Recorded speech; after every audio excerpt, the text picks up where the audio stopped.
when I graduated, I wanted to go to work for a professional sports company, but I went in pre-internet and I got this book that had the names and the addresses of every Major League Baseball team, NFL, NBA, et cetera. And I sent letters to, and I'm talking typewritten letters. There was no, type wrote a letter to every one of those. I got rejected every single one. And I remember making a wall of rejection. So I took every rejection letter and I built this canvas and I put them up all in there and they hung on my wall for the first couple of years of my professional career. And it's just kind of, for me, it was a motivator of like, well, you didn't want me. You know what? I'm going to show you. Hands up, heads down, shake it off, turn around. We're kicking dirt, we're gaining ground. We do it right, do the hill right now.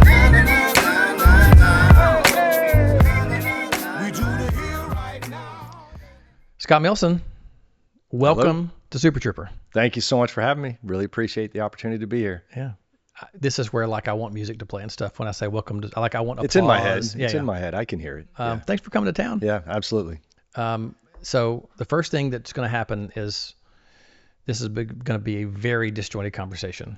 I anticipate. I mean, most conversations we have tend to go that direction. So we actually just spent an hour talking. I prepared myself well for that. I wish we would have just captured our last hour of conversation. Yeah, that was good. We really, it would have been done. Yeah. We just would have stopped. Yeah.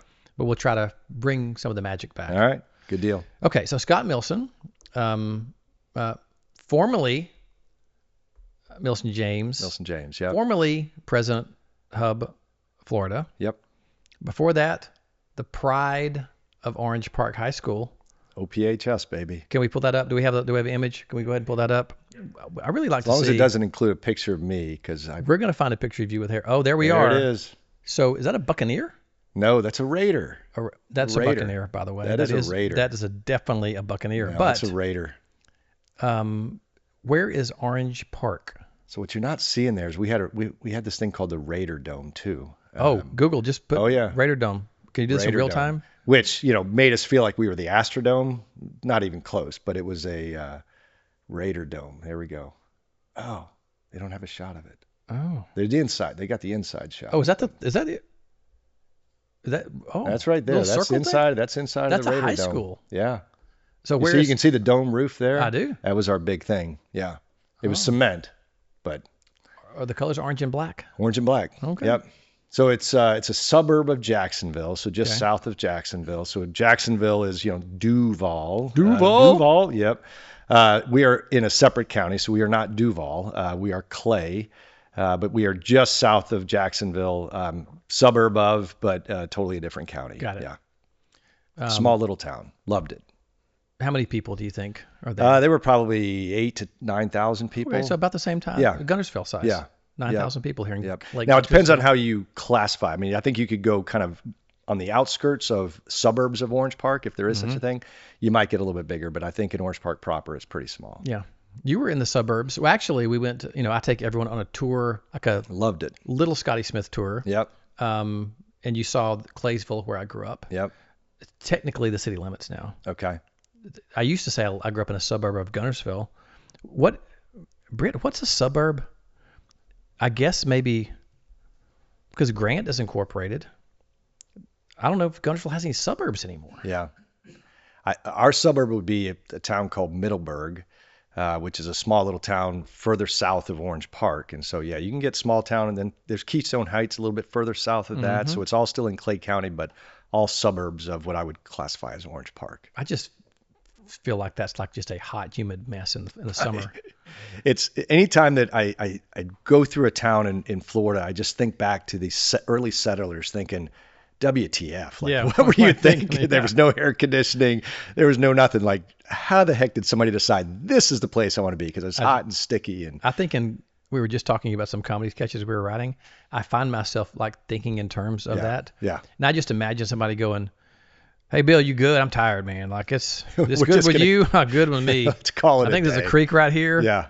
And then you like 3 nights later, you're like, I guess we're going to stay. There's a great book called A Land Remembered that anybody that's from Florida likely has read it. So anybody that's got an agency in Florida more than likely have read it. It's almost required reading. But it is about the founding of Florida. And maybe not the initial founding, but it's in the 1800s, and it kind of follows a family throughout. It's almost like Yellowstone of Florida. Oh. They need to make a movie of it, or They at least a should. show. It's a phenomenal book. It's one of my favorite books. There's a handful of books I've read multiple times. I've read that one multiple times. All right. Yeah. Well, I'm going to note this. Yep. And A I'm going to Land go get this Remembered. one. Yeah. I've got another book recommended, Strength to Strength. Strength to Strength, Arthur Brooks. All right. We're going to get back to that one. All right. First, let's get to know Scott Millson. Okay. First of all, were you ever Scotty? To my mother only. I think she's the only person that ever called me Scotty. And she still does. She still will say Scotty.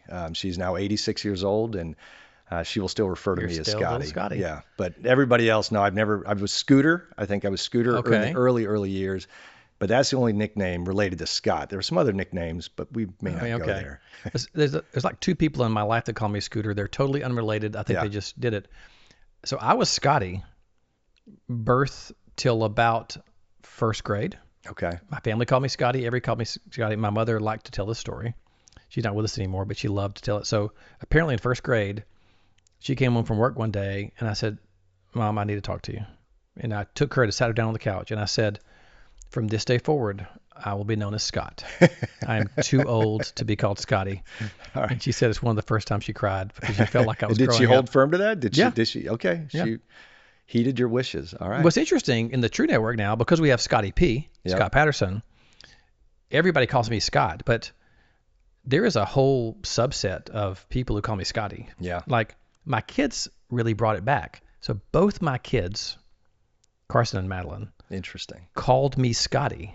Now they would call me Dad, Yeah. but when it was with their friends, they're like, we're going to Scotty's house, Yeah. or let's see if Scott. I don't know what. Yep. I guess that started with Madeline, my daughter, and then so their friends started calling me Scotty, and then let's say they get into high school and they work somewhere. Well, then their friends that are their friends call me Scotty. Yeah. So but because of Scotty P, nobody else calls me Scotty. Yeah. So I am not used to being called Scott, the hard Scott. So should I refer to you as Scotty then? I mean, you could, but I think that would be, it's weird in the network, but Scotty P is just such a cool name for Scott Patterson. That's a good one. Because he went his whole Scotty name. Estes doesn't have the same. Scotty, Yeah. No, doesn't do Yeah. it. Mm-mm. Yeah. Scotty M doesn't. But I'm going to tell you the story, then we're going to go into you. My friends from high school, a lot of them call me Scott Rock Okay. because I got knocked out in football practice like in ninth grade, and my coach, as I was laying unconscious on the field, Awesome. The nickname developed. somebody while- said, Scott's hurt, and he said, oh, Scott's got a head like a rock. And somehow that took off. Nice. College friends call me Smitty because Okay. every Smith becomes Of a course. Smitty. Of course. I've got this random group of friends that post-college call me Scotty Ranks because I went through a reggae phase. So it's Okay. like Shabba All right. Ranks. So Ranks is in reggae culture, it means elevated. Yep. So it would be Scotty Ranks would be the way they would say it. All right. So I've got all these weird nicknames, but just Scott is one of the ones that's weird. Yeah. Mostly I was Scott or Millson. And then I got into college, and then, there were some names that were Millie? probably. Millie only came about. So when I left Hewitt in 2006, I went to a kind of a mini Hewitt of a company, and somebody in there called me Millie, and everybody in that organization called me Millie. But that stopped. Literally was like a 4-year spot in my life. It began, it ended, and if anybody calls me Millie, I turn You around know where going, they know. I know somebody's You know here where from they Playing came from. Source. Yeah, yeah. Man. All right. So we're going to do a quick, because you are a wealth of knowledge in the employee benefit industry, but also leadership. There's so many things that we could get into. Sure. But let's just quickly go through your life. All right. So you grew up in Orange Park, Florida. Grew up. So I was born in Chicago, Okay. just a suburb of Arlington Heights, which is northwest suburb of Chicago. So with that, Cubs, Bears, Bulls, Blackhawks. Not the Sox. Sox, that's South Side. We don't do that. Okay. But I really just, I love Chicago. My kids fell in love with Chicago. So all of my children, I've infected all the way through. So they're all Cubs, Bears, Bulls, Blackhawks. Okay. Two of my older boys, so he'll be 30 next month, and then my second son is 27. They just moved to Chicago. So they loved it so much Nice. that they just moved to Chicago, live downtown, and are just living their best life there. So I love Chicago, was there for the first 6 years of my life, and then we moved we stopped for a cup of coffee in Michigan for a bit, and then we headed down south. So I've been down in Florida, grew up in Orange Park from age 7 on. Yeah. So I like to ask this question to try to get a peek inside you. So your elementary school, Scott Millson. Yep. Not Scotty, not Millie. Yep. Scotty Millie. Yep. What were you like as a kid? It was probably different times. If you had asked me in third grade, it might be a different answer than fourth grade. I think, by third grade, I was pretty much a very compliant, teacher's petty kind of kid. And then fourth grade, for whatever reason, I became the class clown and just was constantly in the principal's office. I remember I had to transfer from one school to another between my fourth and fifth grade year because a new school opened, and I was right on the line. And so I went from Lakeside Elementary to Montclair Elementary, and the very first year the school had been open. My parents, given that fourth grade was a fun year, and I'll put air quotes around that for them, they basically met with the principal and said, our son likes to have a lot of fun. We need you to give him a teacher at Montclair, the new school, that's going to, kind of keep him under wraps. And so they said, we know just the teacher. And so Miss Whitley, my fifth grade teacher, she sat on me. So I kind of then turned things around my fifth grade year and started to become a bit more compliant again. I love that. And what did your parents do? What were your parents like? Parents were two very loving parents, hardworking parents. They kind of drilled into us, hard work, kind of grind mentality. So they had us doing all of our chores at an early age. We were kind of, required to be doing those things. Later in life, as I was thinking about college, it was, you're going to pay for 50% of your schooling, because we have the means to do it. But if you're going to have some skin in the game on this, we think you're going to, do a little bit better. Miss Whitley isn't going to be there at Florida. So we need to make sure that you're going to have some commitment to this. And so that, it was just kind of that hard work gene, but there was love throughout. I was really fortunate to have two very loving parents. And so, they are the foundation upon which, my brothers and I, were able to flourish. I'm going to include myself in this. I wish there were more parents in our generations that had the strength and conviction to parent like that. Yeah. Because I did not.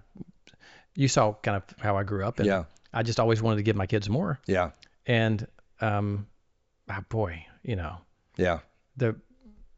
my kids are wonderful. If they happen to stumble upon this, which I don't think they will, nothing wrong with my kids at all, but I would have been a little stricter in retrospect. Yeah. So my dad he was one of these people, I think he had this veneer of being this really hard guy.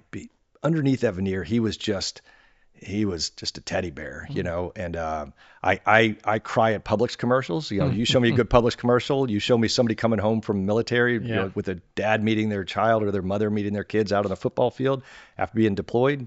I'm a mess. And I get that from my dad. So my dad was very much, again, had this rough exterior of like, you must do this, you must do that.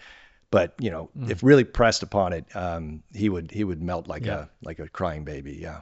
So you mentioned brothers. Tell me about your siblings. So I'm the middle, hence the kind of running off and having a lot of fun.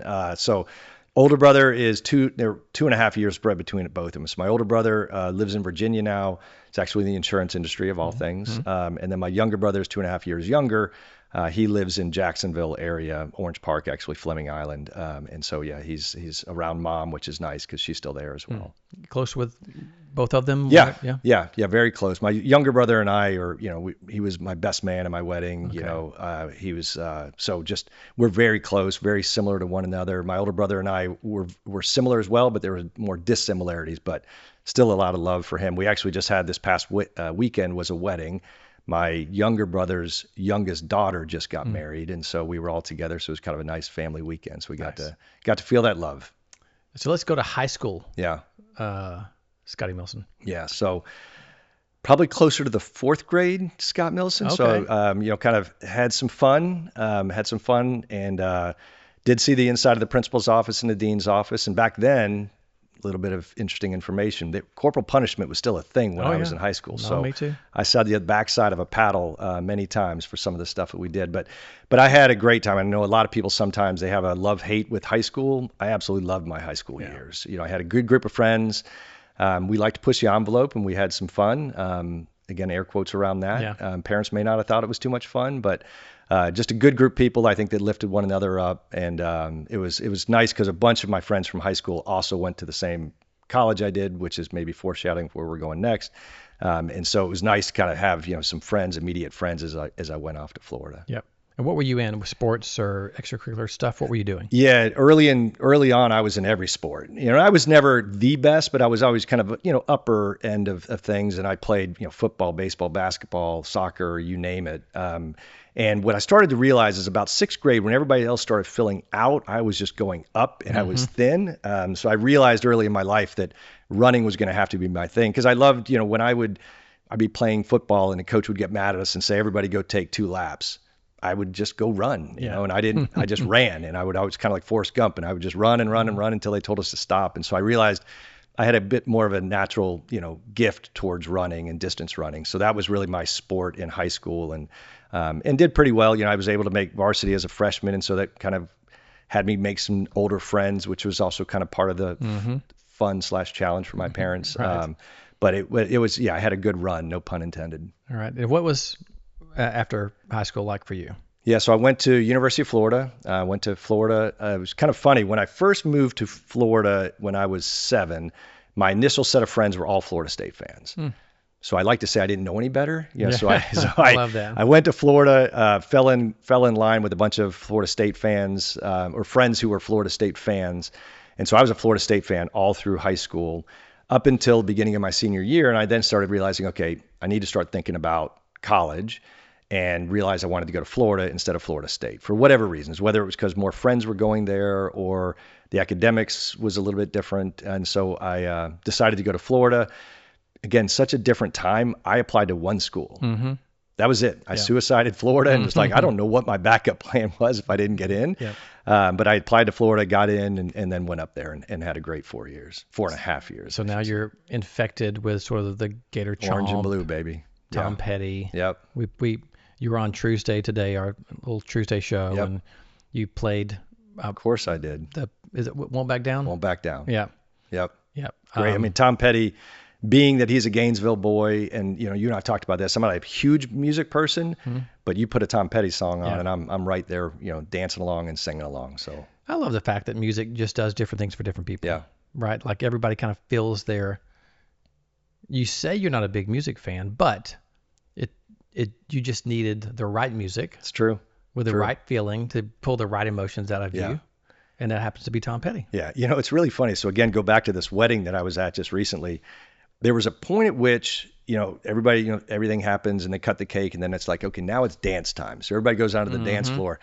I would say if there were 2 hours of dancing, the first hour, I was out there, I'm mixing it up with everybody. I'm having a great time, singing along. I'm mouthing every single word because I know all the songs. And there came a point at which the DJ was very clear, like, old people, see ya. We're done with you.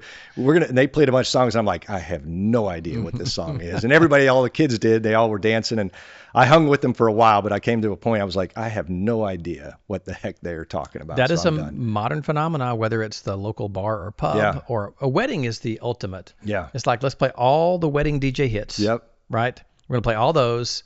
And the old people and the kids are dancing. Yeah. And then after till about 9 o'clock at night, then all of a sudden it's that transition. They were done with the old folks. Yeah. And then before you know it, the wedding party's out there. Totally. Their jackets come off. Oh, yeah. There's a progressive, like, tie gets loose, tie comes off, ties around your head. Yeah. Shirts come off by the end of the night. They dropped the grooms, so they had them up and they were pushing them up, and everybody's out on the dance floor doing this. And somebody missed their catch, and he fell right to the ground. So Nobody needs to drop us. Yeah, no, I'm breaking something. If I hit absolutely. The ground. Yeah. So you have a great time at Florida. What was your major? I was a finance major. That makes sense. Yep. And then what's next? What happened after Florida? So I graduated 4.5 years, so I got an extra fall football season, which back then Florida wasn't much in football. They were good my freshman year. I think we were 9-1-1, and had a great run there. But every year after that, it was 6-5. So it wasn't much. It was pre-Spurrier. The year I graduated, Spurrier came in the next year, so I missed that. Yeah, so I missed that. But had a great run there. As I was graduating, I was very focused on. Well, I was focused on getting a job, period. And they had a great career resource center. One of my best friends, who was in my fraternity, went to work for a company called Hewitt Associates. I knew nothing about Hewitt Associates, but I knew everybody on campus wanted that interview. So I was very focused on getting that interview. And I was fortunate enough to get the interview, and then fortunate enough to get a job offer from them. And so that was just a life defining moment for me because I, being a finance major, I interviewed with NCNB, if anybody remembers that bank back in the day. First Union, I think, was on campus. So it's like that's the natural ways you're just going to go get a banking job. It didn't really get me all that excited, but I was like, okay, well, that seems like what we do here. The other thing I did, a funny story, when I graduated, I wanted to go to work for a professional sports company. So I'm doing all the finance jobs and interviewing with them. But I went in pre-internet and I got this book that had the names and the addresses of every Major League Baseball team, NFL, NBA, et cetera. And I sent letters to, and I'm talking typewritten letters. There was no, typewrote a letter to every one of those and mailed them out. And I was like, what can I do to work in your industry? And I got rejected every single one. And some of them were nice enough to send me a letter back, and others ones just never heard from. Right. And I remember making a wall of rejection. So I took every rejection letter and I built this canvas and I put them up all in there, and they hung on my wall for the first couple of years of my professional career. And it's just kind of, for me, it was a motivator of like, well, you didn't want me. You know what? I'm going to show you. So it served as a little bit of that, but also just kind of cool to have something from the, Chicago Cubs with my name on it. Right. So it was pretty cool. So what was your first job? Well, I went into the Navy. Okay, back up. Where'd that come from? That was an interesting story. So again, go back to my roots. My dad was like, you will be paying for 50% of your school. Okay. So I had to work all throughout high school, multiple jobs to kind of build up that nest egg that was going to take me through college without taking on some type of student debt. And I got to about freshman year, Christmas of my freshman year, and I was not a math major. I didn't have to be because I knew that I was not going to have enough money in that account to get me through the next 4 years. So I got a fateful call from a naval recruiter about February of my freshman year, and he said there's this new program that they are launching aimed for college students to be able to come in, go to boot camp, go to a Navy school, and then you'll join the reserves. So you kind of go active duty for a short period of time while in that summer between freshman and sophomore year. Then you come back and you do naval reserves. And I thought, you know what, this is a lifeline. This is what I needed. And it was a tremendous experience. So that was my first real job, if you will. Went to boot camp between the freshman and sophomore years. Tremendous experience. I almost wish everybody could go through it, just because it taught me a lot, discipline, taught me how to interact with others, taught me a lot about leadership and kind of what works and what doesn't work. And so I had that opportunity to do that, and then fell into just going to naval reserves, and they helped pay for school and gave me a stipend the rest of the way through school. So that was my first real job. And where was boot camp? Oddly enough, Orlando, Florida. Oh, really? Yeah. So the funny thing is, typical recruiter, right? Whether it's naval recruiter or professional recruiter, it's all about the same. And so they said there are 3 different places you can go. And they said there's San Diego, and I'm like, yeah. Chicago, I'm like, heck yeah. Like I'm want to go to Chicago.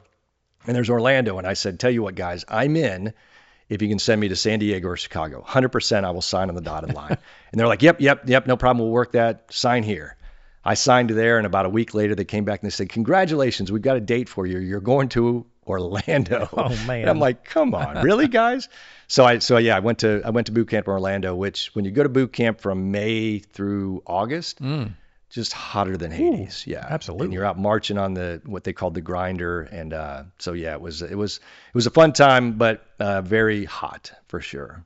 So when you graduated, did you have a responsibility to the Navy after you graduated? Just to stay in the reserves. Okay. And it kind of was interesting because that was the time of the first Gulf War. So I graduated in 1989.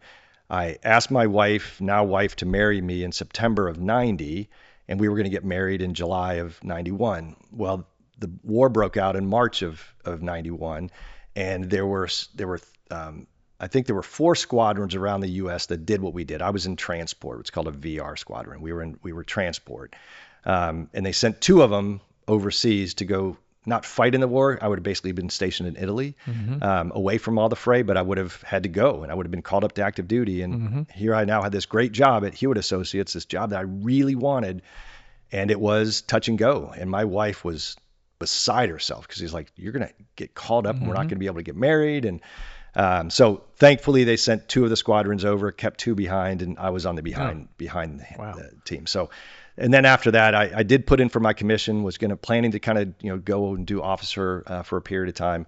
In a typical Navy thing, they took about a year and a half to process my paperwork, and came to me one day and said, "Hey, congratulations, you're getting your commission." And I said, I'm out. Yeah. You know, time, too much time had passed. I was ready to move on. So I left the Navy at that point. So I'm going to jump back because you mentioned your lovely wife. Yep. Her name is? Kristen. So Kristen, when is the first time you kind of looked at Kristen or she looked at you and there was a spark? So it's very specific. April 7th of 1987. Okay. We were a blind date. Oh. What's interesting is my parents were blind dates. So here we are, you know, years later, and my wife and I were a blind date. She was in a sorority and I was in a fraternity, and they were having a date function. The sorority was having a date function. And so her best friend was dating my roommate at the time. And I had 4 roommates, 2 of whom were named Scott, me and one other. And so she said, okay, the 2 that are available are, you know, of John's roommates were these 2 guys named Scott. They're both from Orange Park and they both have blue eyes. And Kristen was like, I don't know. So she chose me because I was in fraternity A versus fraternity B, and her friends didn't like fraternity B. And so she picked me just based off of that. So we had a great first date. And I would say within a month, we would talk pretty openly that, yeah, we're going to get married. Right. So it was pretty known pretty quickly. Wow. Yeah. What was it about? What creates that certainty? And now listen, you were young. But what do you think at that time was like, you both knew? Yeah, it's a good question. My older kids have asked me, like, how do you know? Right. And it was just one of those gut things. We were attracted to one another beyond any physical things. I just enjoyed being with her, and she was highly intelligent. We seemed to agree on a lot of, you know, societal type things and philosophies. And so I don't know, it was just kind of a natural, we really enjoyed spending time together. And it just had a feeling from the very beginning. Yeah. I remember 1 month in, we were like talking, like, I think this could be it. Right. Wow. It was really strange. Yeah. Yeah. I'm not sure how I would feel if my kids today said, hey, I went on a date with this guy. We've been dating a month and that's who I'm going to marry. I think I'd go, I'm pretty sure I know how you'd feel. hang on a second. Right. Like, Yeah. wait a second. Right. Yeah. But it worked out. So we've been married now, I should get this, 34 years. 34 years. That's wonderful. Yeah. So let's get back to Hewitt. Okay. Because we've had several conversations over the past year. You talk about that experience in glowing terms. Yeah. The culture of the company, the leaders that you met there. Yep. What went into making that such a special place? Yeah. So if the Navy was foundational in terms of teaching me how to be a professional and be disciplined, Hewitt gave me everything else. Like everything I am today as heck, I even say as a person. You know, I learned from Hewitt. You know, I learned how to communicate with people. I learned how to manage people. I learned how to lead people. I learned how to consult with clients. I learned how to build trusting relationships. Like everything that I needed as a professional, I got from Hewitt, and I'm so incredibly grateful. So when I joined, it was maybe a 3,000, 4,000 associate firm. There was a couple hundred partners at the time. We were privately held at the time. And I was adamant from day one, I wanted to be a partner. Like, you know, and it was one of those types of firms that it was time-based, and meaning that you had to put in the time. So just like a law firm where you got to put in 70, 80, 90-hour weeks, that was the expectation at Hewitt. And we were measured off of it. It was like you had to submit a time card every month of what you were working on and how many hours you put in, et cetera. And when it came time for ownership, partnership, we had to switch to an LLC midway through. But it was all about, you know, not all about, but it was a lot about your hours. And so it was a grind, but I loved it. Like if I worked an 80-hour week, of which I worked many, I absolutely loved it because you were surrounded by such excellence, which kind of leads into my book a bit. But, you know, I was just tuned into the frequency of the excellence of those that I worked with. And again, I just had to be smart enough to watch how these great salespeople and these great consultants, how they interacted with a customer. I mean, we were dealing with, I don't know if everybody remembers Hewitt Associates, but we were employee benefits and, you know, retirement benefits, et cetera, for the Fortune 500. You know, my clients were Fortune 100 size clients. And so we're working with these, you know, multi-billion-dollar companies and CHROs of those companies, et cetera. And to watch a Hewitt Associate consultant interact with a CHRO of one of those companies, I mean, it was a master's class. You just sit there, literally just had to sit back and watch how they did it.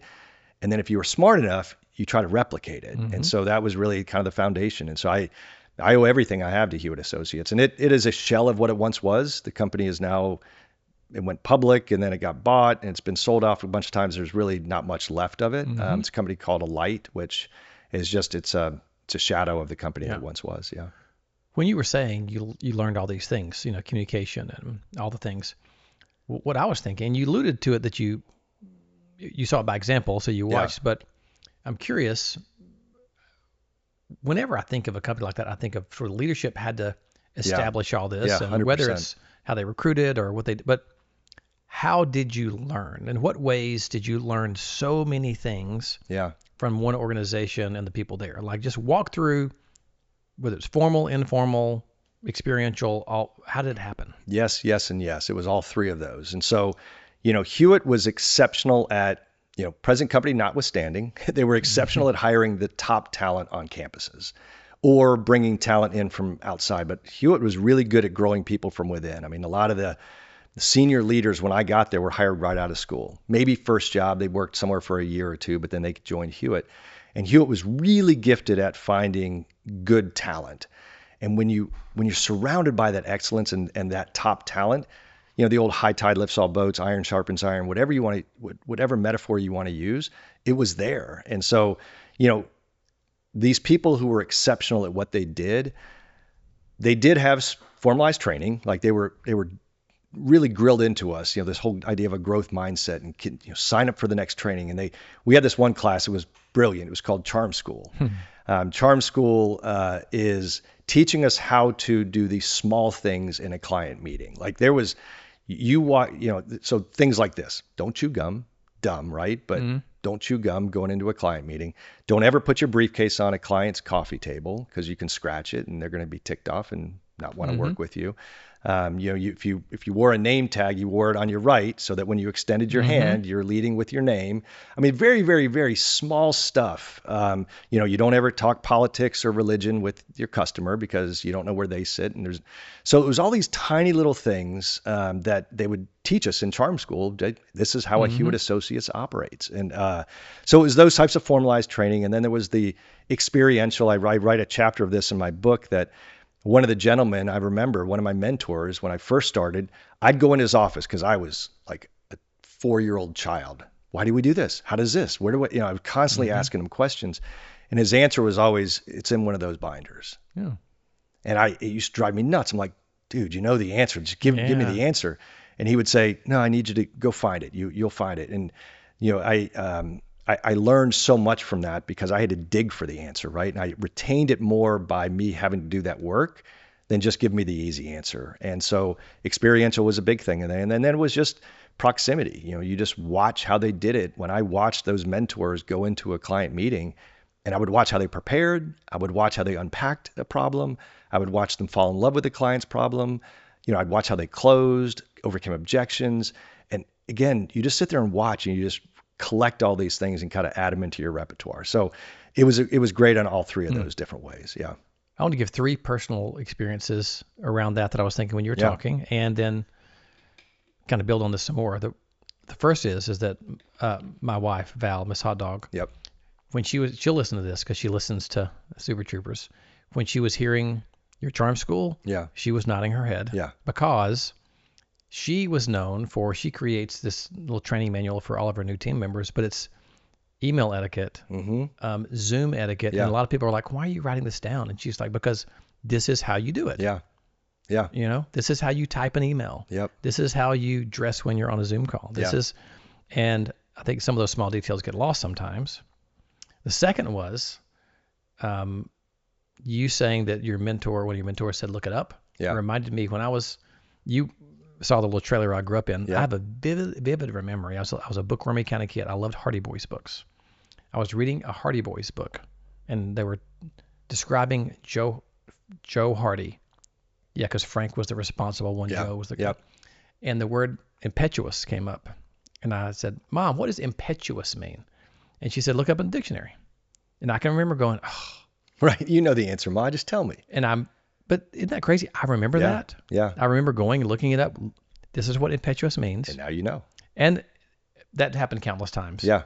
That's interesting. And the last thing that you said was when you talked about how you learn from asking people's question, observing. I've had several conversations recently about this sort of whole work from home phenomenon, and around how there's a whole generation of people who think that they're happy at home, and they could be, they could be productive, but they're missing the compounding effect of the hundreds of conversations that you can have. I can remember my first real job, which was not till 25. I was a slow starter, but with New England Financial, I would end up sort of in the investment specialist office, asking him about 401ks and the market. And there was a guy that was down the hall who was known for being a good cold caller. And I would just go sit there and listen to him cold call.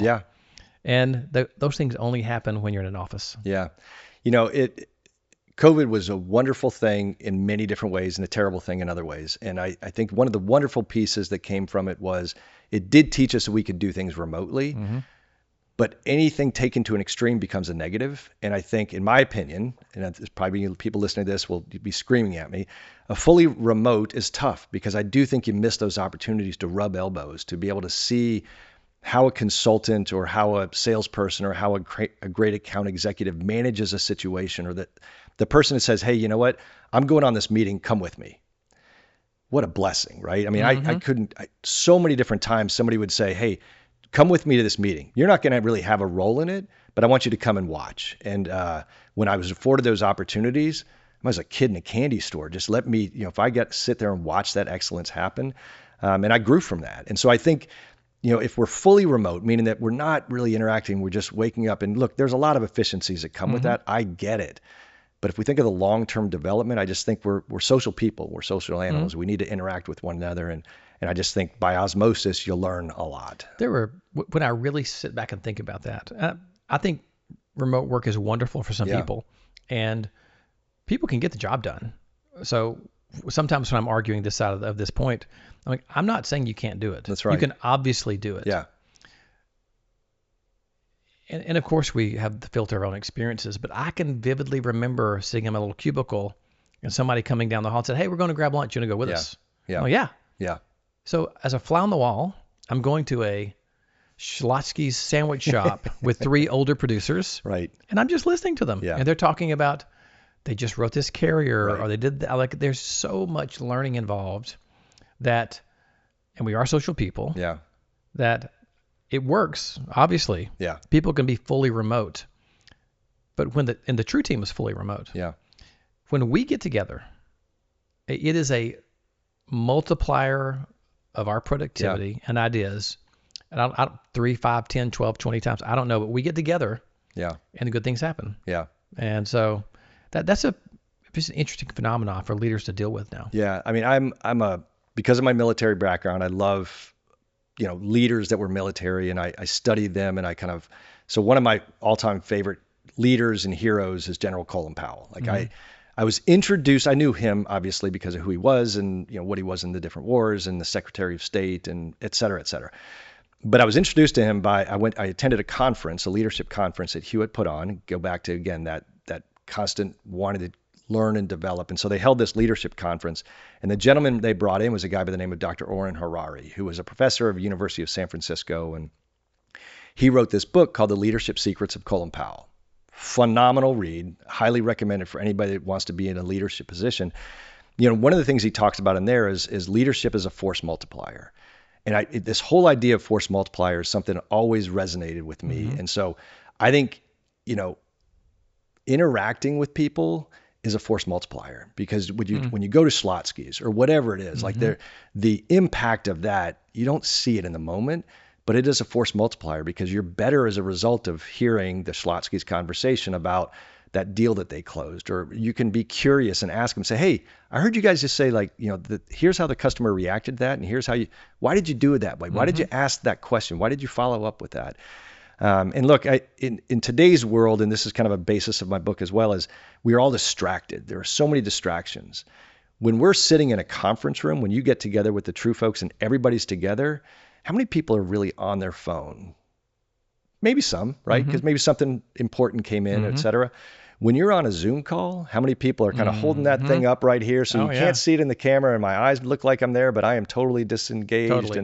And it just happens. And so you miss those opportunities to kind of learn. And look, I get it. There's efficiencies that come from being remote and all that. But I just think the opportunity to learn and have it be a force multiplier by interacting with people and rubbing elbows with people is something that is the cornerstone of who I am as a consultant and as a person. Yeah, it made me for sure. Yeah. Let me jump back into the timeline here a little All bit. How long were you at Hewitt? I was there 17 years. Okay. Wow. Yeah. That's a long time. Yeah.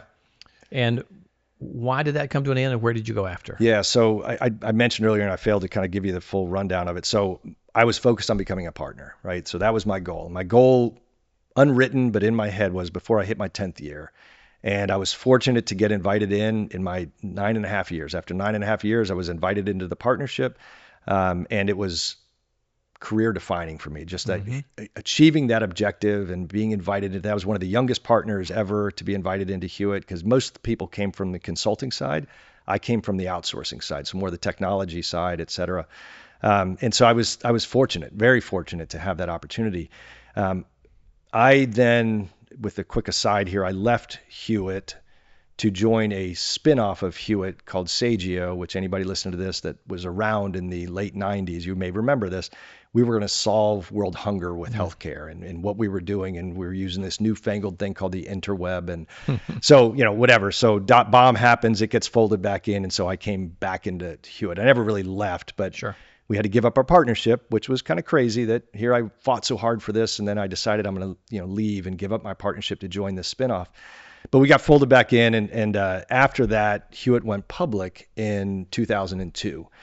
And for me, I always thought I was going to retire at Hewitt Associates. The moment that we went public, it just started changing. And I'm not blaming it totally on that, because there was also, to your point, leadership drives that culture. And there were some changes within leadership and some other things that were happening, whether it was going public or not, but things just slowly started to change. And I didn't feel that same warmth and that same attraction to Hewitt that I had always had. And so it was June the 27th of 2002. And I know that date because our shares vested as former owners, our shares vested 4 years later. And there was this belief that there was going to be Flight 627, which was June 27th of 2006. There was going to be a departure. Right. And unfortunately, there was a lot of former leaders did leave at that point. And I wasn't quite on Flight 627. I was on Flight 828. Right. But I left a couple months after that. And it was just, it was time to move on. And I give everything I have to Hewitt Associates. I gave it, and I received a lot from Hewitt as well. But it was time to explore new horizons. And so I did, and I left, and I went to a small company that was a company that then bought PlanSource. So everybody on the call has heard of PlanSource.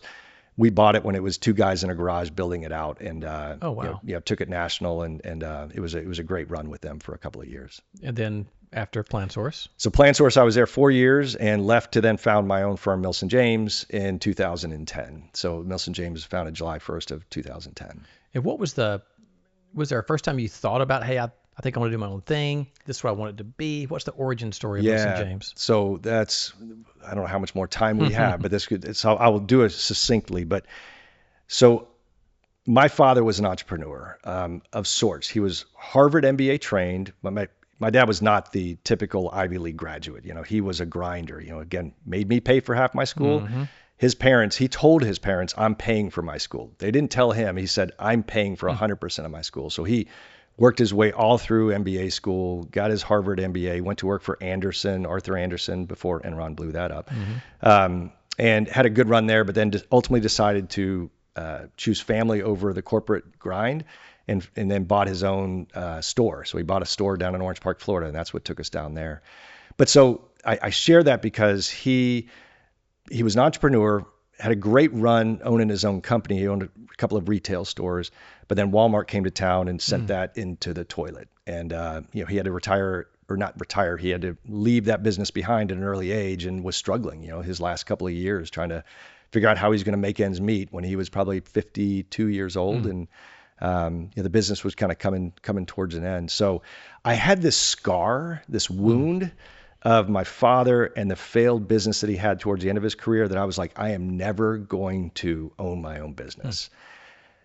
And that scar was pretty visible to me and to others. And I really did not think I wanted to ever do that. And then to your question, towards the end of my time at Hewitt, I thought about launching my own company then I joined PlanSource instead. But during my time at PlanSource, being around some other people that had that entrepreneurial spirit, I was like, I want a piece of that. And it started to burn within me. And that was really kind of the genesis, is I just felt like I wanted to try my own and, kind of be my own best lottery ticket. And so I did. So I left there, a great executive position with a growing company, and I jumped out of an airplane without a parachute. My salary went to zero overnight. And just like a lot of people on this call have done, it's tough, so you start at zero and you got to work your way back up. And it was a second to none experience. I loved my time kind of launching Millson James. And talk about what Millson James did, what it was, and sort of all the way through until you basically sold that organization to Hub. Yeah. So for me, it was, how can I create a business that takes advantage of my strengths? And for me, go back to my Hewitt days, knowing how to manage a client, knowing how to be able to understand a client's problem, fall in love with a client's problem,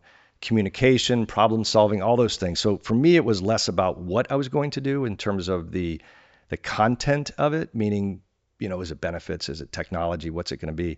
I just wanted to build a business that was doing that. It was solving clients' problems and building relationships with customers, et cetera. And so I took all of my experience at Hewitt. I took my time at PlanSource, understanding the small end of the market and working with brokers, et cetera. And so Millson James was an HR technology advisory firm. We understood the tech markets. We knew who the Ben admin players were. We knew the payroll market. We knew, applicant tracking, time and attendance, you name it. And our distribution was through employee benefit agencies, which is why I'm sitting in this chair. And I'll get to that in a second. But so we distributed our services through employee benefit agencies, not the big nationals, but usually the small regionals or local shops. And they hired us to basically become their HR technology consultant. And so they would put us in front of their customers and help their customers through their challenges, et cetera. And that was my call to Liz Freyer Thompson. It was probably 2011, 2012. I cold called her and said, hey, I'm going to be in Atlanta. I wasn't going to be in Atlanta. I was going to go to Atlanta if she said yes. And she was, fortunate for me. She said yes. And we had a great lunch one day and built a small relationship there that we stayed in touch with one another. And then she introduced me to you a few years after that. And, here we are. So that was a great, business opportunity for me, is to really kind of better understand that the agencies, the local agencies, and how I could help them solve their problems for their customers. And you actually attended the second True Network Owners Meeting. True. Nashville 2017. Yeah. I remember, so I don't think I've ever shared this with you. I remember where I was when I took my first phone call from you, or I called you or you called me. But Liz basically said, you guys need to meet Scott Millson, meet Scott Smith. And, Scott's going to start this new association thing. And I remember I was sitting in one of my customers' parking lots. I was about to go into a meeting, but I had a 30-minute window and you and I had set up some time. So I remember sitting in that parking lot talking with you about this idea that you have and what you were going to be doing with, I don't think you called it True at that point, but, and I don't know why that's a memory, like it's such an indelible memory that I have of where I was having that conversation, because I didn't know it was going to turn into anything. And I think once you got it rolling, you said, hey, why don't you come on out and speak at our conference in Nashville? And I did. And obviously hit it off with you, and years later, here we are revisiting that. Calling that a conference is a stretch now. That was 18 people, maybe around a singular coffee table. A conference room. It was at the Hermitage Hotel. Yep. It's a gorgeous, beautiful hotel in Nashville. We couldn't have any of our events there. Yeah. Not one single brand. Yeah. Maybe a breakout. I don't know. Maybe a study group meeting. But yeah, I can actually remember. I can kind of remember the email, her introducing us. Yeah. Because it was what you were doing was also super topical, right? Yeah. And then that was 2017. And when did you sell your business? So I sold it July of 17. It was never my intention. I had built a great lifestyle company, was my own boss. We had nice growth. It was really, I was what I called in my career kind of a career best. Like I was loving what I was doing, and it was a great opportunity for me to accentuate my strengths and do the things that I love doing. I had this lunch scheduled with a former client, a guy that I'd known for many, many years. He had been a client. He got bought by Hub. And when he got by Hub, he came to me and said, I can't really use you anymore. Hub has a lot of the same resources, so you ended up on the wrong side of the pro forma. You're out. Right. Fine. Like, I knew the guy for 25 years at that point. I was like, love you. Maybe we can work together down the line.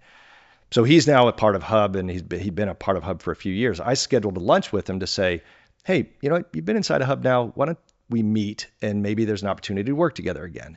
So he took the meeting and then sideswiped me, because in the middle of the meeting, as I'm making my pitch of maybe it's time for us to work together again, he's like, I think we just need to buy you. And I was like, you'd be an absolute fool to buy me, because my entire business is working with your competitors, right. Hub's competitors. So the moment you hire me or acquire me, I'm going to get fired by all those customers.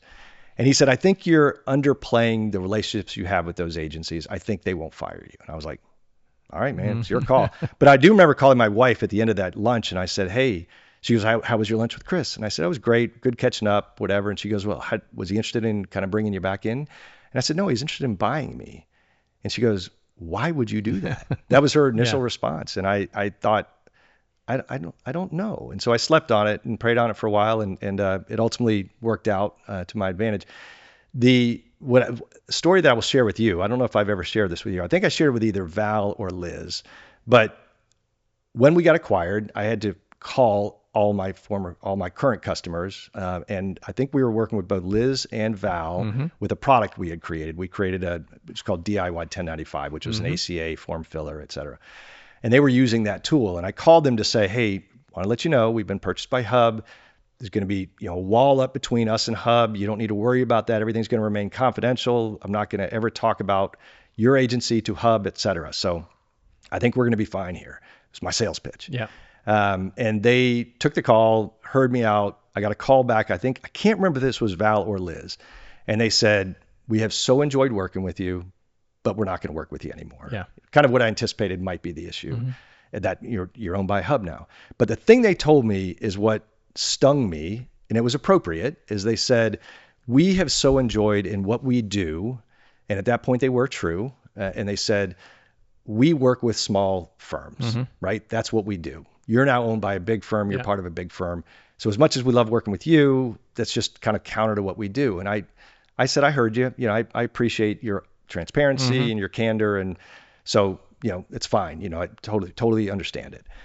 But that stuck with me. And what I have enjoyed now, since I've retired from Hub, from my role as president, what I've enjoyed now is diving back into that. Because I think my heart is with the smaller agencies. And while I truly was blessed by what I did with Hub and working for a big national firm, and it gave me that wonderful perspective, I really do enjoy working with the small agencies. So I've appreciated you asking me to come out and speak at the True Owners event in January. And, I'm happy to do that with anybody these days that's, within the True family, because I am drawn to that culture, because I do think it is very similar to what I experienced at Hewitt. This is a good transition point. So I will first say that, yes, you spoke at our most recent owners meeting in Phoenix in January. And to all the True people listening, they can hire you to speak. Yeah. Because you have a wealth. It's interesting, someone that has the ability to speak on leadership, but also just understands our business. Like, it's very rare to have someone of your stature that's sort of been a lifelong employee benefit person. Yeah. And you spoke, I'm in love with the title of your book, by the way, which is The Frequency of Excellence. Yep. Like, the first time I heard that, I was like, oh, that's hot. Like, you get tuned in. Yeah. I can almost see, like, I've already told you, we're gonna make you let us do a promo video for you, because I can just see, hey, Britt, are you listening to this? The promo video is going to be like him speaking about the frequency of excellence, but it's going to be like bzz, like a static and a little, like the line that's going up and down, like an audio line or something, and it gets fuzzy and then it clears up because he says something really cool, like the frequency, we're tuning in. It's all fuzzy around us, and still until you, Sherpa, guide us to where we're in tune with this frequency of excellence. Yeah. Did that paint a good picture? That's Britt, my creative director, producer over there. But it's really cool. So tell me, where'd that come from? Where did the idea, and two-part question. Where did the idea come from? And when did it become like, oh, I'm going to do this? Yeah. I will say writing 65,000 words for my book was not easy by any stretch of the imagination. That was a grind, and I loved it. I thoroughly enjoyed waking up every morning just thinking, putting my thoughts onto paper and watching that transform was a great experience, a career-defining experience. Coming up with the last 3 words for the title was one of the most difficult and frustrating things I've ever done. My wife was done with me because every day I would wake up and I'd be like, hey, what about this? What about this? What about that? And I had this ongoing list, and there was like 60 to 70 different ideas that I kept running through, and I probably wasn't smart enough at that point to feed it through ChatGPT. So I was just like, I kept trying to do this on my own, and I would come down and I would come up with what I thought were 3 finalists, and I'd present it to my wife, and she'd go, no, like that's not it. I'm like, dang it, I thought I was close. So that was really difficult. Where it finally came is there was a gentleman in Orlando, Florida, who I'd been in a small men's group with, and he used to have this concept, and it was a Bible study group, and so he had this concept that was more faith-based, that in this case, what he would say is, God is everywhere, and that, there's different lessons you can learn, et cetera. You just got to be dialed into the right frequency. You can find God in lots of different places. I don't mean to take it down that path, but that was kind of his concept, and it always stuck with me. And as all of a sudden one day I was like, what I'm talking about in my book about excellence is just that, which is it's always out there, right? Like you and I having a conversation today, I could have just been like, great conversation, et cetera. But you may have said something that I'm like, wow, that was really good because I was tuned in, right? If I'm present with you and I'm really curious about what you're saying, I lean in on that stuff. And so that was the whole idea of frequency of excellence, was that it is all around us. The opportunity to experience excellence and have it stir a passion within you is there. Problem in today's world is static is also there. And static in the terms of distractions and those type of things are hindering our ability to really pick up on that signal. And so this metaphor, this idea of tuning the frequency, and you and I are of similar age, so you remember this, that car radio, right? That right-hand knob was a tuner. And if you weren't on, my favorite station was 103.7 out of Gainesville, Florida, playing Tom Petty. But if I was on 103.5, just a little bit in front of it, you got nothing, right? And if you slid past it trying to get it, you got nothing on the other side of it. But if you had nailed 103.7, boom, like, Tom Petty just comes streaming through that stereo. And so I think frequency of excellence is a lot like that. We have to train our brain to be a tuner to be able to pick up on that excellence that's out there. Otherwise, it's just static and you're missing it. I want to take this so many different ways. I'm going to hopefully, for the listeners, I hope, or the watchers, both, let me try to do my best work here, because this is really cool stuff. All right, number one, I've talked to my kids about this. Val's heard me. By the way, I'll totally get your wife being frustrated with you, because Val stays frustrated with me all the time because I'm pitching her ideas. I'm talking about concepts. I mean, it has to be annoying. I know it's annoying. Sorry, Val. I used to call her, Kristen, my board of directors, but it was B-O-R-E-D. Oh, yeah, she was exactly. bored out of her mind. Oh, I can see Val tune out sometimes. Yeah. So I've talked about this to people around me all the time. So I think some people, unfortunately, don't even know what excellence is. I've talked about this in the form of, like my daughter, I called it, she would collect misfit friends. By the way, if any of your friends are out there, I'm not calling you misfits at all. Matter of fact, that might even not be kind to say. Let me be specific. She would have a lot of friends from broken homes, or that had serious issues, and she wanted to provide stability for them and be there for them and help them. And it got time for college and things like that, and I would ask what's going on with so and so. They're not anything. They're going to take a job here locally. I'm like, well, they can go to college for free. Like, all they have to do is go to local junior college. Tell them to ask for the grant office or the grant aid office and just tell them their story. They'll help them get signed up. And they wouldn't do it. And I would be so frustrated. And finally, I started to understand they were scared.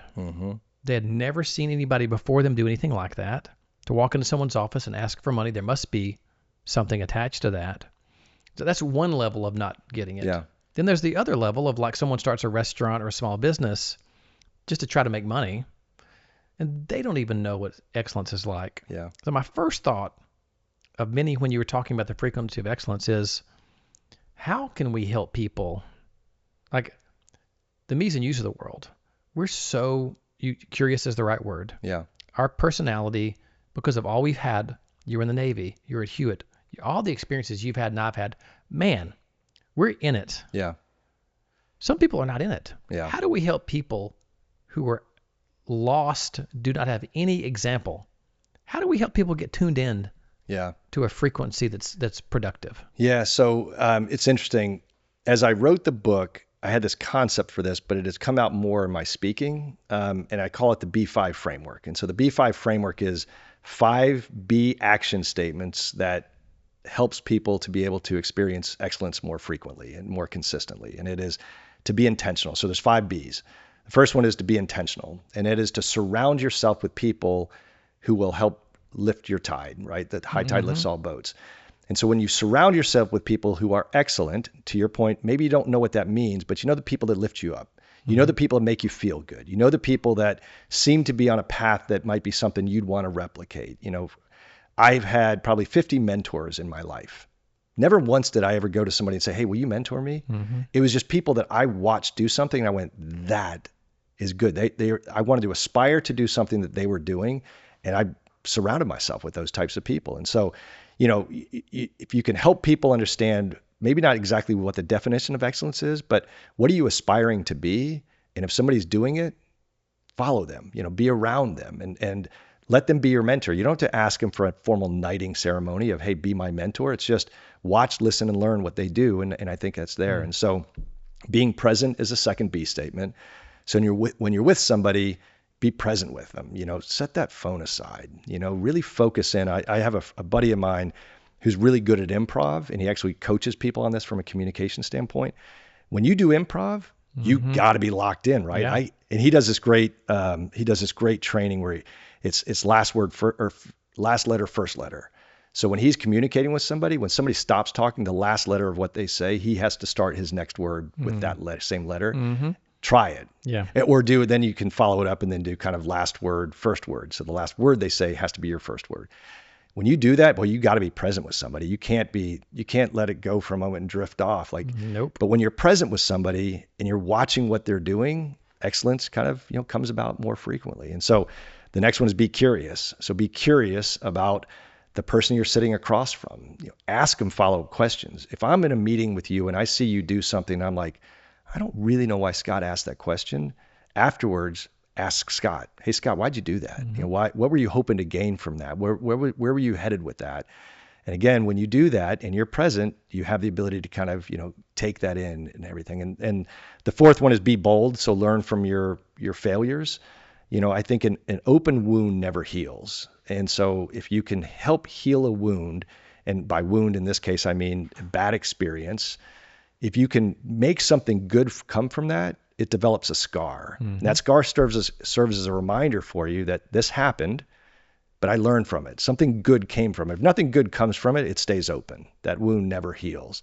But if you can take that bad experience, of which I've had plenty, I've had a lot of failures in my career, but when that scar's over and the scar tissue is there, then I learn from that and I kind of go from there. Right. And the last one is be reflective. And so when you reflect on something and continue to say, I want to better understand why something happened or whatever, then you're reflective of that situation, nostalgia. You and I both suffer from, you know, being nostalgia junkies. You think back to those things and they propel you forward. Well, I'm going to put a bow on this one and maybe we come back to it. But the one thing I wish is that we could get this kind of curriculum in schools. Yeah. I wish there was a little class in the semester Yeah. around the frequency of excellence. Yeah. That could be a whole lecture series. I'm in. Okay. Educators out there, let me know. So the next area I was thinking about to dive into this frequency of excellence is your mention of noise. Yep. And you understated that. You said there's a little noise out there. Yeah. There's massive amounts of noise. Yeah. And I fall into it. Our friend Maura Thomas, who you met's another speaker, great. really talks about attention management. Those two things should be curriculum. We should have a frequency of excellence curriculum at school and an attention management. Yeah, absolutely. It's when you were talking about being on a Zoom and having your phone up, or most people now have two screens. Yeah. man, it is so easy to be distracted. Yeah. I fight being addicted to my phone. Yeah. I fight it. Yeah. Val and I will have arguments about it. It's like we take turns on complaining about who's like, I'll complain about her being on her phone. And she's like, well, you're on your phone. I'm like, I know, but I don't like it when you're on yours. But I don't like, it's such a thing. I never want Val and Kristen to meet because they're just going to share notes and they're going to hammer us because that's the exact same conversation I have with my wife about, I'll be like, sweetheart, you're on your phone. She's like, are you kidding me? Yeah. Like, what? You're on your phone all the time. I'm like, okay.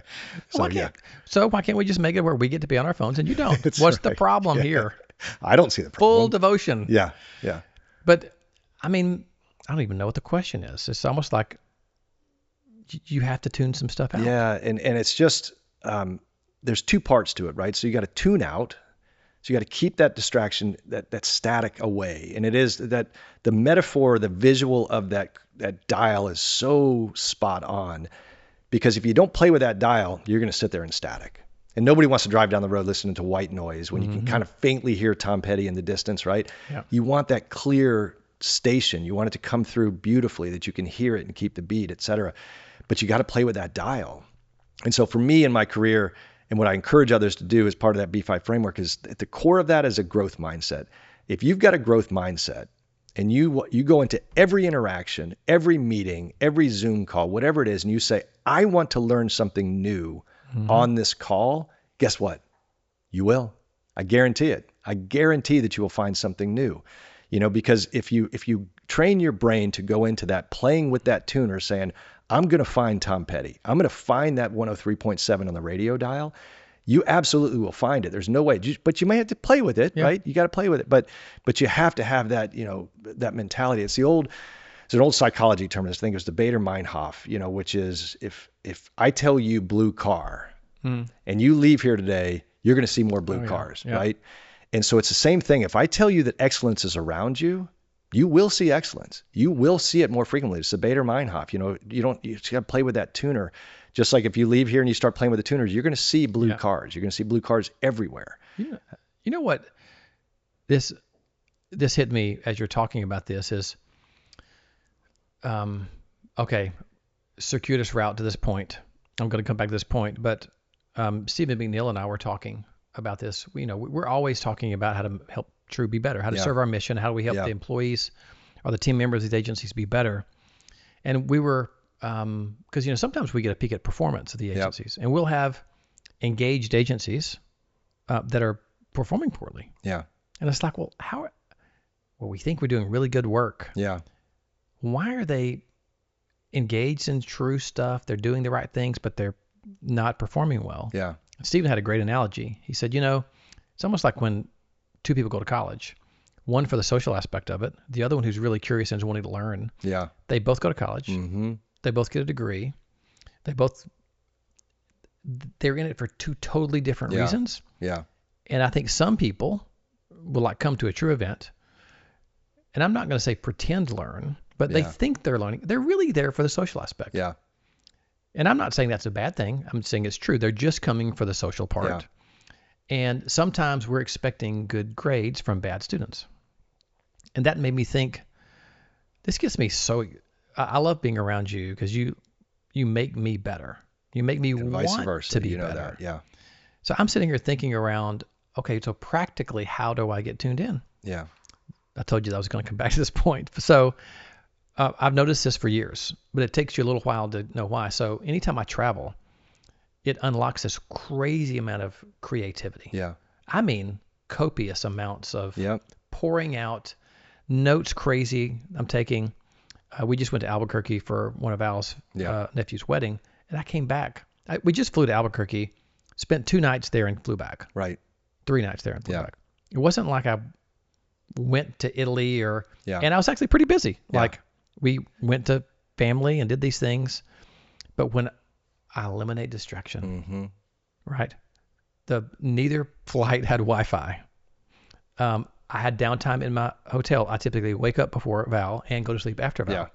So I probably have 3 hours of every day where she's going to sleep beside me, and I'm either going to scroll on my phone or I'm going to spend some time on these ideas. Yeah. it's crazy how, if I think about it, and I'm getting, what I'm doing is I'm tuning into the frequency. Mm-hmm. That's exactly it. Man, that is a really cool thing. Yeah, and it's look, it is where we are today as a society, that these phones, it's a constant tether for us, that we want to be connected to it, et cetera. Really try, and I encourage everybody listening to this, if you're still with us to this point, set down your phone, put it in another room. Go into a room and be still and quiet for 5 minutes. Give it a try. Mm-hmm. It is really, really hard. And I'm not great at it. It's hard because my mind starts going 20 different directions, right? Yeah. But we got to train ourselves to start having some of that quiet time, because it refreshes our brain. It allows us to kind of bring things down. My kids like to call things, they call it a serial killer trait. You know, like my wife never finishes a drink. She always leaves a tiny little bit at the bottom. That's her serial killer trait. Like, Okay. you know, if ever she's a serial killer, they'll be like, oh, that was a sign, right? So we talk about these things all the time. And so for me, my serial killer trait is I can be in a car and drive. So I told you I drove six and a half hours up to Auburn, and then another 3 to come here. I would say of that 6.5 hours, my wife was with me on the second part of it. It's a long story as to that, but probably call it 9 hours that I had by myself in a car. If I wasn't listening to a true podcast, you know, because I wanted to prep for this, I wanted to kind of better understand your questions and those type of things. So if I was preparing for that, I probably had 5 of those 9 hours silence. Like I can drive in a car, and I know probably, again, you like the music and all those things. For me, if I can be in silence in my car, I'm not looking at my phone. Right. I'm not being distracted by that. Yeah, I've got things going out in the windshield. I need to pay attention to that. So don't get me wrong. I'm not falling asleep. But I like to sit in dead quiet. Yeah. And I get so much done. I'm constantly, yelling into my phone, hey, Siri, create a note for me on this. And boom, then I'm creating a note for myself. So, whatever it is, you got to find whatever that your ability is to find that solitude, or that ability to kind of train your brain to just rest. And I think then all of a sudden the creativity, abounds. Well, there's a couple of things from that. Number one, the game of what your serial killer trait is. That's fantastic. Britt, were you thinking about what yours is when you were doing that? You might have been working over there, but I'm now fascinated by what Val would say my kids. Yeah. It is good. That's a good one. And I mean, and it would be like, they were like, he used to drive in a car for like 5 hours straight and no music, no nothing going on. Like, yeah, he's a serial killer, right? And we should have seen that coming. I can't wait. Coming to a true event near you, a round table where we get people to disclose their serial killer trait. Right.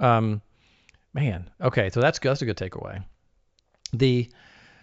So we were talking earlier, there's a couple of little nuggets I want to get into the universe. One is, you got a comment about sales, about problems, about understanding your customer's problems rather than something. What's the quote? Problem knowledge is greater than product knowledge. Yeah. It's self-explanatory. However, it's better when you, what does that mean to you? So there's 2 parts to that. And the one visual I've used with people before, because everybody knows it and it's humorous, is the one-upper. Saturday Night Live had a great sketch on the one-upper. Kristen Wiig, would one-up anybody that was in the room, right? And when you do that, when a one-upper is in the room, nobody wants to be around that, right? She, if I'm using Kristen Wiig, sucks the oxygen out of the room, because it's all about Kristen, right? It's all about this character, the one-upper. And it's because they don't really care to learn anything from anybody else. They don't want to hear from anybody else. They just want to hear themselves speak. And I think too often, especially in our industry, people get so hung up on, I want to be an expert in self-funding. I need to be an expert in captives. I need to be an expert and you absolutely, that's a table stake. If you want to be good in this business, I look at like a Chris Hamilton, do that, aim for that. But if you think that is your superpower, is your product knowledge, you will lose the sale, because trust comes before the sale. And the only way to build trust is to really lean in and get to know what's going on in your client. And so the only way we're going to do that is problem knowledge. Fall in love with their problem and understand what their problem is. Don't worry about the solution. Ask 30 questions. When a client says, I'm just really not, my rates are going up every year. Rather than you jump in and say, you know what, we got clients that we put on in a captive, boom, they've seen greater rate, rates the years following. So I've got the solution. You're one up in the customer. The customer just wants to be seen, heard, and understood, right? So that's a human desire for all of us to be seen, heard, and understood. And if you're jumping in and you're offering solutions to their problems before you really understand what their problem is, you've missed the opportunity to build that trust. And so I think it's a mentality that the best salespeople I've seen do this is they work to fall in love with the client's problem, because that is really, if you can unlock that, you can sell anything. But you first got to build that relationship and have that, that trust from the customer that you're really in it for them, not to just hear yourself talk and be a one-upper. There's two things, as you were saying that it reminded me of. Number one, I think self-awareness is such a hard trait that people will listen to that and they'll say, well, I'm not a one-upper. Yeah. Because they think of that as such an extreme, like, True. I'm not that person. Yep. But what they don't realize, many salespeople don't realize, is that really trying to understand the problem rather than try to share your solution is a version of that. Rather than, I've been in countless sales meetings with people where they hear someone talk about, they ask a good question, or did you have any problem? How did your open enrollment go? Yeah. Oh, it was terrible. We had paper applications and we did this and that. Oh, gosh, have you heard of Employee Navigator? Have you ever had a broker show you Employee Navigator? Yeah. Let me tell you about the way that will make things easier. Yep. That sounds fine, but instead of asking like 3 or 4 more questions, like, tell me why that went bad. Right. Have you ever tried anything digitally? What does that look for? Why not? Right? Because people will have reasons. They'll tell your objections. Yeah. That's such a good thing. You had another sales quote, and now I can't remember what it was. Do you remember your other good sales quote? There's another really good one. I don't remember. Okay. It may hit me here in a second, but So you had the one. Tell what's the problem one again? What's the actual quote?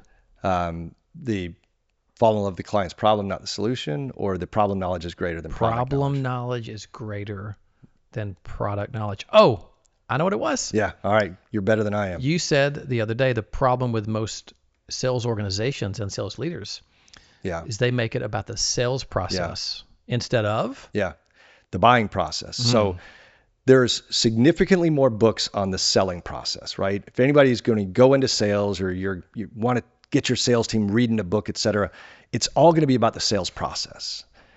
How to do this, and there's so many different theories, your and pipeline this, your CRM that. Yeah, and so it's all of those about the sales process. The sale doesn't exist without a buyer. So why don't we learn more about the buyer's habits and be empathetic to the buyer? One of my all-time favorite mentors, and somebody that everything that I am as a salesperson, as a consultant, comes from this gentleman by the name of Brian Caffarelli. And he used to say, if you think selling is hard, which it is, buying is harder. And if you enter into that, having empathy for the buyer, saying what they're about to go through is really hard. And you can understand what their motivators are. If you can understand how their process is going to be made, you're so much better off to possibly make a sale. Because it doesn't matter whether you follow that sales process from A to Z perfectly.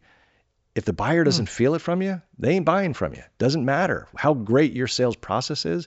If you don't understand what their motivators is or what their process is, you will miss the opportunity 100% of the time. Man, I've never heard that before.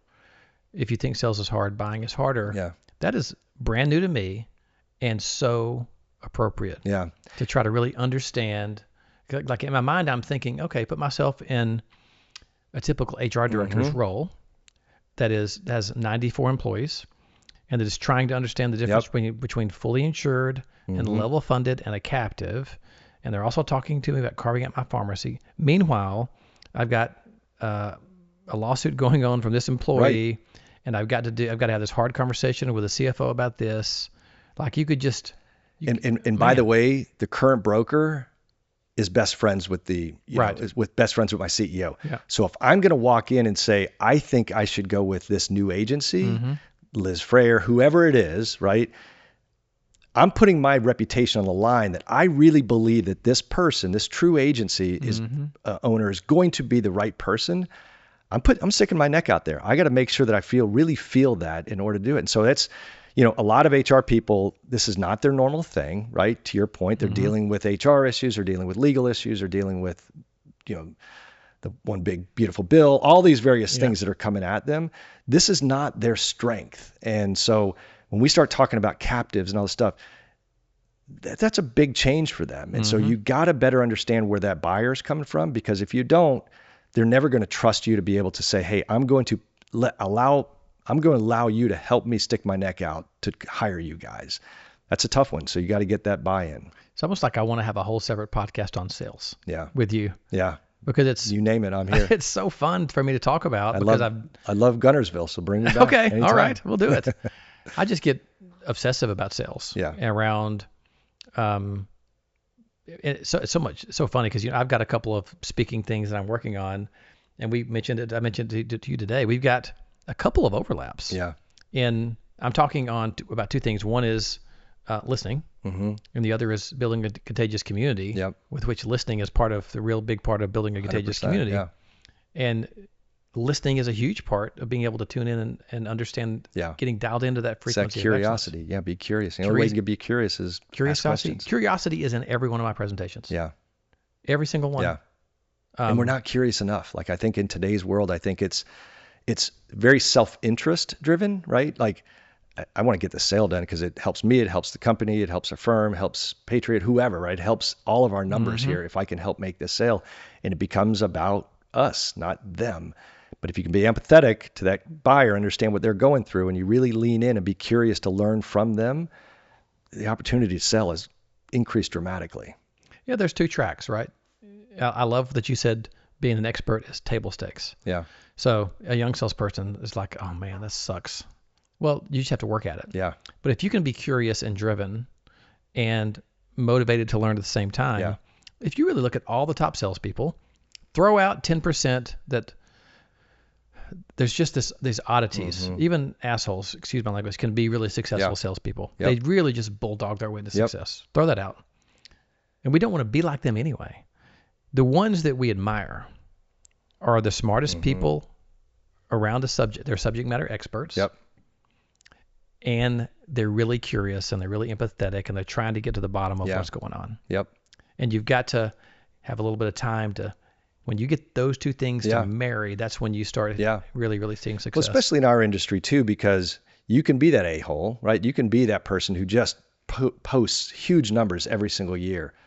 Not always, but a lot of times that person, it leaks out the back door as quickly as it's coming in. So they can close deals, right? They're really good at that. But are they truly building trusting relationships with the customer where they're saying, I'm with you guys. I'm in it with you guys, instead of just, I moved to this broker because they had a big flash in the pan and they sounded really good and he made all these promises, et cetera. But if you don't build that relationship, it's going to leak out the back door as quickly as it comes in. Scott Millson, we're over time. Let me do a time check. We're running on maybe the longest Super TRUEPer episode. I don't know if that's an award I want to win. Yeah, it is. Okay, all right. Because it just means that we could still keep going. Okay. I said this before to you earlier too. One of the things that I want are more Scott Millsons in my life. People that challenge me, make me better. Do we talk about your kids? A little bit. What are your kids' names? I've got Sam, who's 30. Right. Will be 30 next month. Jesse, boy Jesse, is 27. Those two live in Chicago. Right. Rose is she's 26, soon to be living in Charlotte. And then Caleb is my youngest. We got a good spread. So Caleb is 19 and he's at Auburn. Yeah, he's the only one that's right now, the only one I know that had questionable decision making because he chose to go to Auburn. And I hope Maggie, Quinn, and King Seville are listening to this. Oh, I'm sure they are, and they'll get a WDE coming through. Oh, 100%. Yeah. And I'm a convert, and I will say my second favorite school is Auburn. Oh, I know that that's perfectly acceptable. Like you need me to say acceptable. I've said this a million times, but you pick up new listeners. I believe that a really good rivalry is on sort of this bitter but good-hearted hate. Yeah. Like, I legitimately. What's your youngest's name? Caleb. Caleb, I hope Auburn loses everything. Yeah. I hope Auburn loses in debate, equestrian, water polo.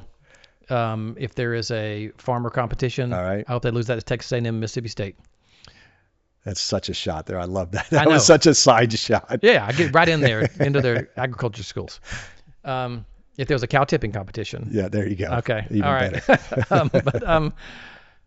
But it's in good fun. Yeah. I don't want anybody to get hurt. I don't really want misery. Yeah. But I also want Caleb to say, Scott, I hope Alabama loses in everything. Yeah. And you celebrate. It's so rare that you can have that attitude. Yeah.